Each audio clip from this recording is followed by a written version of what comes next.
പ്രിയപ്പെട്ട വിദ്യാർത്ഥികൾ, നിങ്ങൾക്ക് എല്ലാവർക്കും ഓൺലൈൻ ക്ലാസ് റൂമിലേക്ക് സ്വാഗതം. നമ്മൾ ഏറെക്കുറെ ഓഫ്ലൈൻ ക്ലാസ്സുകൾ നമ്മളെല്ലാവരും എടുത്തു കഴിഞ്ഞു.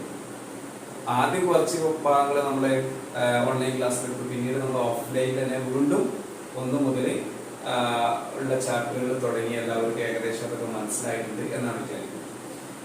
ഇപ്പോൾ വീണ്ടും നമുക്ക് കൊറോണയും മറ്റു വർഷമൊക്കെ വന്നതോടുകൂടി നമുക്ക് വീണ്ടും ക്ലാസ് ഓഫ്ലൈൻ എടുക്കാൻ പറ്റാത്ത അവസ്ഥയാണ്. ഇപ്പോൾ ഓൺലൈനിലേക്ക് മാറിയത്.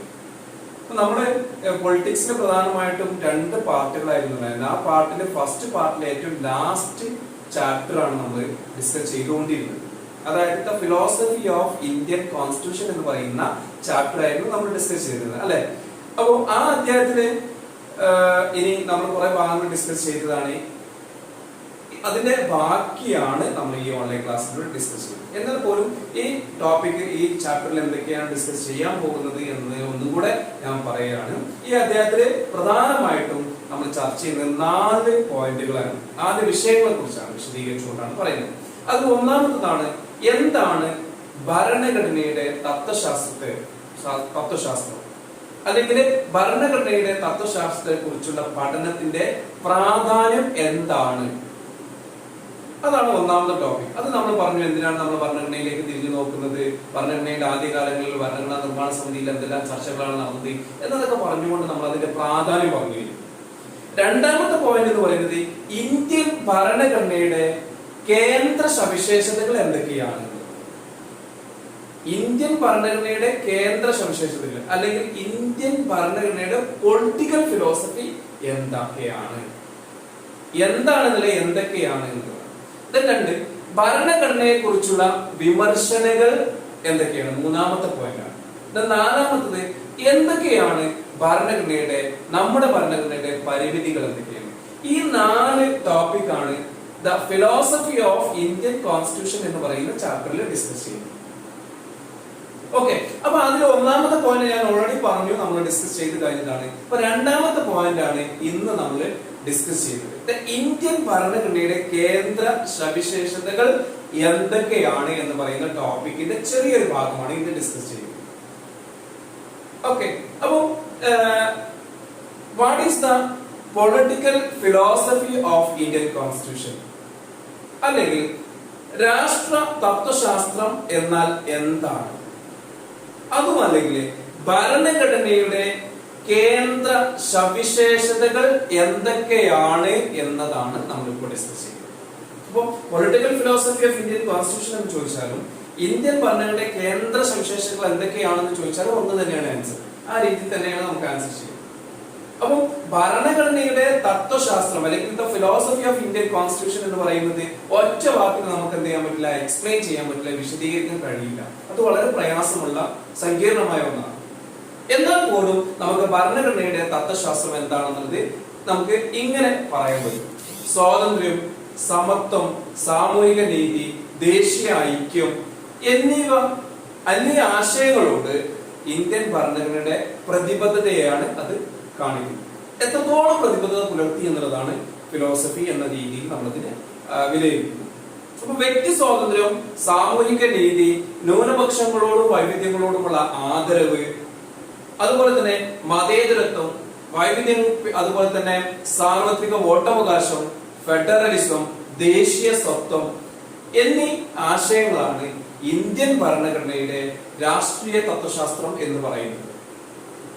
അപ്പം ഇതില് ഇന്ത്യൻ ഭരണഘടനയുടെ രാഷ്ട്രീയ തത്വശാസ്ത്രം എന്ന് പറഞ്ഞാൽ എന്താണ് എന്ന് ചോദിച്ചാൽ നമുക്ക് 7 പോയിന്റുകളാണ് പ്രധാനമായിട്ടും എഴുതുന്നത്. 7 വകുപ്പുകളെ കുറിച്ച് നമുക്ക് പറയാം. അതായത് അതിൽ ഒന്നാമത്തതാണ് ഇന്ത്യൻ ഭരണഘടനയിൽ ഉൾക്കൊള്ളിച്ചിട്ടുള്ള വ്യക്തി സ്വാതന്ത്ര്യം. രണ്ടാമത്തതാണ് ഇന്ത്യൻ ഭരണഘടന സാമൂഹിക നീതിക്ക് കൊടുത്തുള്ള പ്രാധാന്യം, സാമൂഹിക നീതി.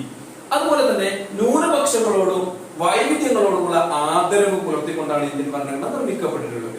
ദെൻ നാലാമത്തതാണ് മതേതരത്വം എന്ന് പറയുന്നത്. ദെൻ 5 സാർവത്രിക വോട്ടവകാശം. ദെൻ 6 ഫെഡറൽ സംവിധാനം അല്ലെങ്കിൽ ഫെഡറൽ സിസ്റ്റം. ദെൻ 7 ദേശീയ സ്വത്വം. ഇവയൊക്കെയാണ് നമ്മൾ ഇന്ത്യൻ ഭരണഘടനയുടെ പൊളിറ്റിക്കൽ ഫിലോസഫി എന്ന് പറയുന്നത്. അപ്പം 7 കാര്യങ്ങളാണ്. ഒന്നും കൂടെ പറയാം: വ്യക്തി സ്വാതന്ത്ര്യം, സാമൂഹിക നീതി, ന്യൂനപക്ഷങ്ങളോടും വൈവിധ്യങ്ങളോടുമുള്ള ആദരവ്, മതേതരത്വം, സാർവത്രിക വോട്ടവകാശം, ഫെഡറലിസം, ദേശീയ സ്വത്വം. These are the main points of political philosophy of Indian Constitution. Okay, clear ആണല്ലോ. ഇനി നമ്മൾ എന്താണ് വ്യക്തി സ്വാതന്ത്ര്യം? ഇന്ത്യൻ ഭരണഘടനയിൽ എങ്ങനെയാണ് വ്യക്തി സ്വാതന്ത്ര്യം വന്നിട്ടുള്ളത്? ആ വ്യക്തി സ്വാതന്ത്ര്യം പിന്നെ ഏത് രീതിയിലുള്ളതാണ്?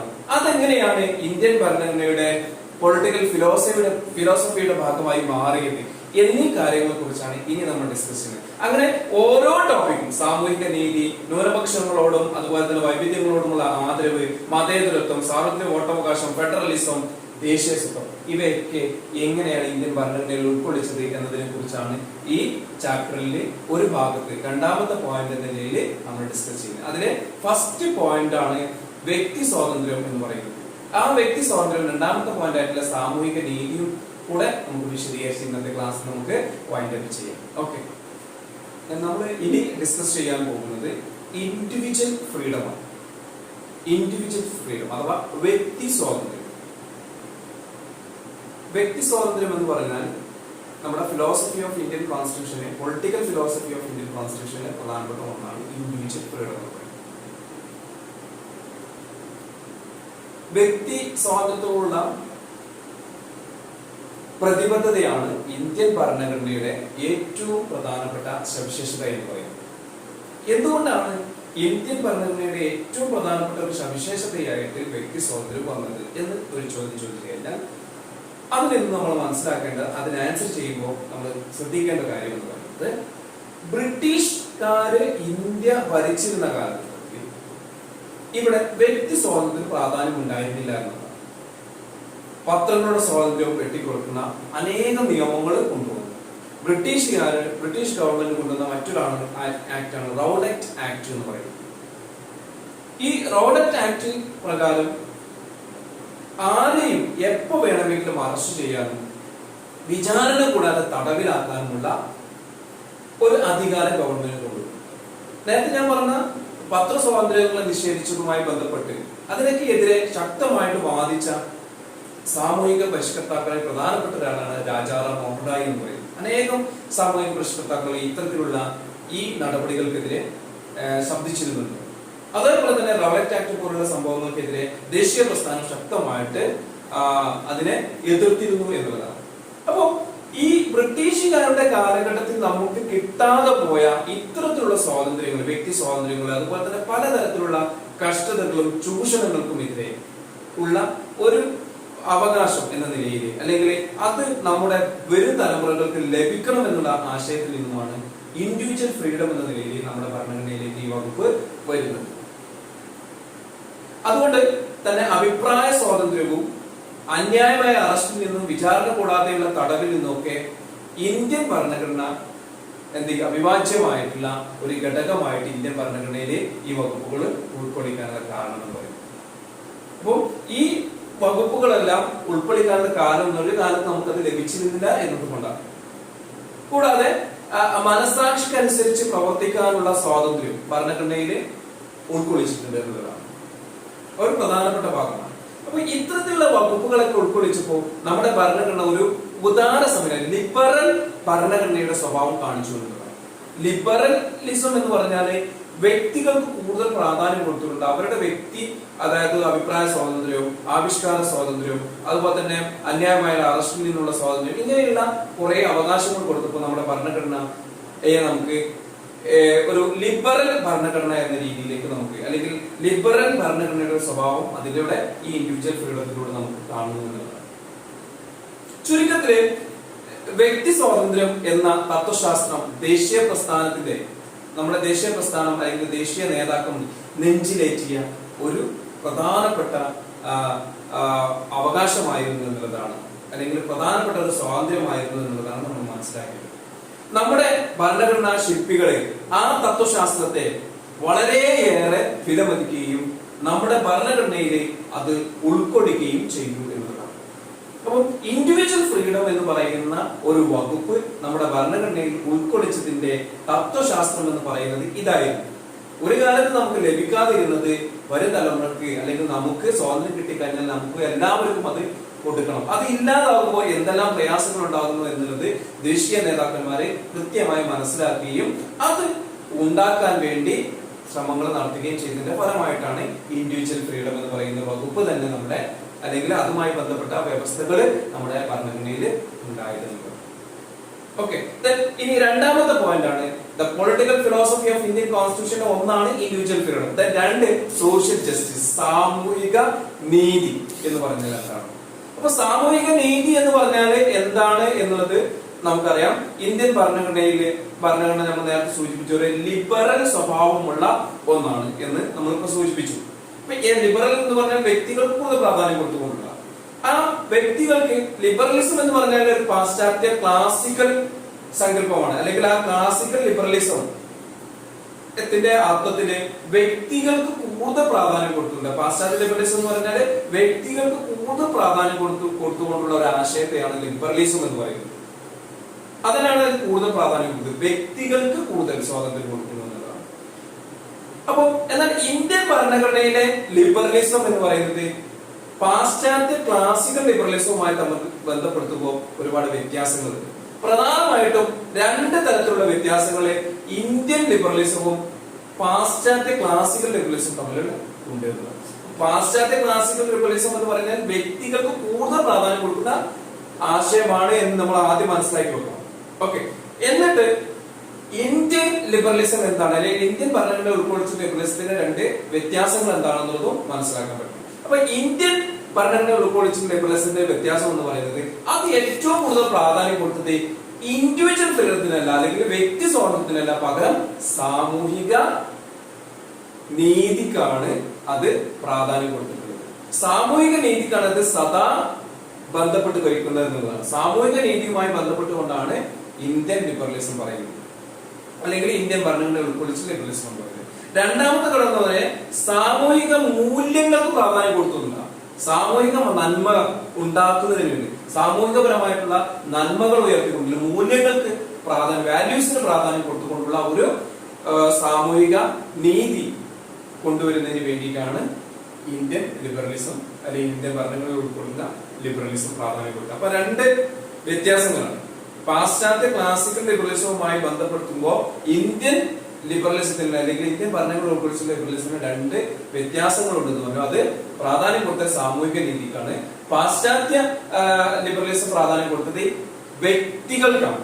ഇവിടെ സമൂഹത്തിനാണ് പ്രാധാന്യം കൊടുത്തത്, മറ്റത് വ്യക്തികൾക്കാണ് പ്രാധാന്യം കൊടുക്കുന്നത്. അപ്പം അതിന്റെ ഉദാഹരണമായിട്ട് പറയുന്നത് എന്താണെന്ന് വെച്ചാല് പാശ്ചാത്യ രീതിയിൽ വ്യക്തികൾക്ക് പൂർണ്ണമായ സ്വാതന്ത്ര്യം കൊടുക്കുന്നത്, എന്നാൽ ഇന്ത്യൻ വ്യവസ്ഥയിൽ അങ്ങനെ വ്യക്തികൾക്ക് പ്രാധാന്യം കൊടുത്തു കഴിഞ്ഞാൽ ഒരുപാട് പ്രശ്നങ്ങൾ ഇവിടെ ഉണ്ടാവും. കാരണം ഇന്ത്യ എന്ന് പറയുന്ന വൈവിധ്യങ്ങളുള്ള രാജ്യമായിരുന്നു. അതുപോലെ തന്നെ ജാതി വ്യവസ്ഥ പോലുള്ള സംഭവങ്ങൾ ഉണ്ടായിരുന്നു, പിന്നോക്ക വിഭാഗങ്ങൾ ഉണ്ടായിരുന്നു. ഒരു കാലത്ത് ഉയർന്ന ജാതിക്കാരോ അല്ലെങ്കിൽ ഉയർന്ന സമൂഹത്തിൽപ്പെട്ട ആളുകൾക്ക് മാത്രമായിരുന്നു എല്ലാം ലഭിച്ചിരുന്നത്. അപ്പൊ അതിൽ നിന്ന് മാറ്റം കൊണ്ടുവന്നാൽ അല്ലെങ്കിൽ വ്യക്തികൾക്ക് പ്രാധാന്യം കൊടുത്തു കഴിഞ്ഞാൽ പിന്നീട് ഈ ഉയർന്ന വിഭാഗപ്പെട്ട ആളുകൾക്ക് മാത്രമേ എല്ലാ മേഖലയിലേക്കും എത്തിപ്പെടാൻ കഴിയുള്ളൂ, താഴ്ന്ന വിഭാഗപ്പെട്ട ആളുകൾക്ക് എത്തിപ്പെടാൻ കഴിയില്ല. അപ്പം സാമൂഹിക നീതി നടപ്പിലാക്കാൻ പറ്റില്ല.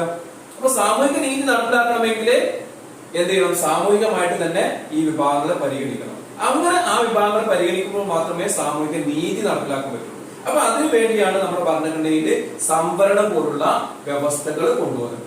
അപ്പൊ സംവരണം എന്ന് പറയുന്നത് സാമൂഹിക നീതിക്ക് ഏറ്റവും പ്രധാനപ്പെട്ട ഒരു എക്സാമ്പിൾ ആയിട്ട് നമുക്ക് എഴുതി വെക്കാൻ പറ്റുള്ളൂ. പട്ടികജാതി പട്ടികവർഗങ്ങൾക്കുള്ള സംവരണങ്ങൾ ഇതിന് ഉദാഹരണമാണ് എന്നത്. പ്രിയപ്പെട്ട വിദ്യാർത്ഥികളെ, ഇന്നത്തെ ക്ലാസ് ഇത്രയുമാണ്. നാളെ നമുക്ക് അല്ലെങ്കിൽ അടുത്ത പൊളിറ്റിക്സിന്റെ ക്ലാസ്സിൽ ഡിസ്കസ് ചെയ്യാനുള്ള പോയിന്റ് എന്ന് പറയുന്നത് മൂന്നാമത്തെ പോയിന്റ് ആണ്. Respect for diversity and minority rights എന്ന് പറയുന്ന ടോപ്പിക്കാണ്. അതായത് ന്യൂനപക്ഷങ്ങളോടും വൈവിധ്യങ്ങളോടുമുള്ള ആദരവ്, ന്യൂനപക്ഷ അവകാശങ്ങളോടും വൈവിധ്യങ്ങളോടുമുള്ള ആദരവ് എന്ന് പറയുന്ന പൊളിറ്റിക്കൽ ഫിലോസഫി എന്താണ്, അതുമായി ബന്ധപ്പെട്ട കാര്യങ്ങളാണ് അടുത്ത ക്ലാസ്സിൽ ഡിസ്കസ് ചെയ്യാനുള്ളത്. പ്രിയപ്പെട്ട വിദ്യാർത്ഥികളെ, നിങ്ങൾ എല്ലാവരും വീടുകളിൽ സേഫ് ആണെന്ന് വിചാരിക്കുന്ന, ആർക്കും പ്രയാസങ്ങളൊന്നും ഇല്ല എന്നാണ് ഞാൻ വിചാരിക്കുന്നത്. എന്താണെങ്കിലും നമ്മുടെ ഈ ഓൺലൈൻ ക്ലാസ് നിങ്ങൾക്ക് എക്സാം അടുത്ത് വരികയാണ്. എന്തായാലും എക്സാം നടക്കുമെന്നുള്ളത് തന്നെയാണ് മനസ്സിലാക്കുന്നത്. അപ്പം ഈ ഭാഗങ്ങളിൽ കുറച്ച് ഭാഗങ്ങളൊക്കെ നമുക്ക് ഓഫ്ലൈനിൽ എടുക്കാൻ പറ്റി. ഇനി ബാക്കിയുള്ളത് ഓൺലൈനിലൂടെ നിങ്ങൾ മനസ്സിലാക്കുക. ഈ ക്ലാസ് കൃത്യമായിട്ട് കേട്ടതിന് ശേഷം ഓരോ ടോപ്പിക്കുമായി ബന്ധപ്പെട്ടതിന്റെ പ്രധാനപ്പെട്ട ഭാഗങ്ങൾ നിങ്ങൾ സൂം പോസ്റ്റ് ചെയ്തിട്ട് നോട്ടാക്കി എഴുതി നോട്ട് തയ്യാറാക്കി. ഞാൻ നിങ്ങളോട് ഓൾറെഡി പറഞ്ഞിരുന്നു ആ നോട്ട് കംപ്ലീറ്റ് ചെയ്യാൻ 9 ചാപ്റ്റർ കംപ്ലീറ്റ് ചെയ്യാൻ പറഞ്ഞിരുന്നു. 10ാമത്തെ ചാപ്റ്റർ മുതൽ ഞാൻ നോട്ട് തരുമെന്ന് പറഞ്ഞിരുന്നു. അപ്പം നോട്ട് എന്ന രീതിയിൽ തന്നെയാണ് ഇപ്പൊ ഞാൻ ക്ലാസ്സിലെ പ്രധാനപ്പെട്ട പോയിന്റ്സുകൾ പറഞ്ഞിട്ടുണ്ട്. ആ പോയിന്റ്സുകൾ നിങ്ങൾ നോട്ടിലേക്ക് എഴുതിയെടുക്കാൻ ശ്രമിക്കുക. Okay, thank you.